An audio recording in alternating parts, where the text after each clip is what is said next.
അങ്ങനെ ദാ Kozhikode Lulu mall open ആയിട്ടുണ്ട് കേട്ടോ. ഞാനും എൻ്റെ ഫ്രണ്ടും കൂടി ഇനാഗുറേഷൻ കഴിഞ്ഞ് മൂന്നാമത്തെ ദിവസം തന്നെ അവിടെ എത്തിയേ. നേരെ വിട്ടത് ഹൈപ്പർ മാർക്കറ്റിലേക്കാണ്. ന്യൂമിസ്മാറ്റിക്സ് ഒക്കെ ഇഷ്ടപ്പെടുന്നവരുണ്ടെങ്കിൽ വന്നോ, ഇവിടെ കളക്ഷൻസ് ഉണ്ട് കേട്ടോ. ഒരു വീട്ടിലേക്ക് വേണ്ട സകലമാന വസ്തുക്കളും ലുലുവിൽ അവൈലബിൾ ആണ് കേട്ടോ.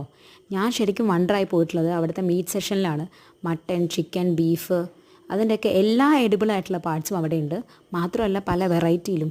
കരിങ്കോഴിയുടെ ഇറച്ചിയുണ്ട്, ഓസ്ട്രേലിയൻ ലാമ്പുണ്ട്, ഒമേഗ 3 ഫാറ്റി ആസിഡ് റിച്ച് ആയിട്ടുള്ള സാൽമൺ വരെ ഉണ്ട് അവിടെ. പിന്നെ ഇതാ നമ്മൾ കുതിപ്പിക്കും വിധം ഇഷ്ടം പോലെ ബേക്കറി ഐറ്റംസ് അവിടെ ഉണ്ട്. ചെറുതും വലുതുമായിട്ടുള്ള ബണ്ണുണ്ട്, ബ്രെഡ്സ് ഉണ്ട്, കേക്ക്സ്, പേസ്ട്രീസ്, പൈസ്, ടാർട്ട്സ് എല്ലാം. ചിലത് കാണുമ്പോൾ രസമായിട്ടൊക്കെ തോന്നും, പക്ഷേ ഞാൻ വാങ്ങിച്ചിട്ടുണ്ടായിരുന്ന ഫ്രൂട്ട് ടാർട്ട് വളരെ മോശമായിരുന്നു കേട്ടോ.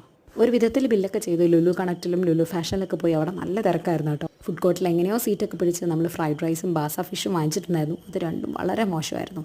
വ്യൂ കിടിലനായിരുന്നു കേട്ടോ.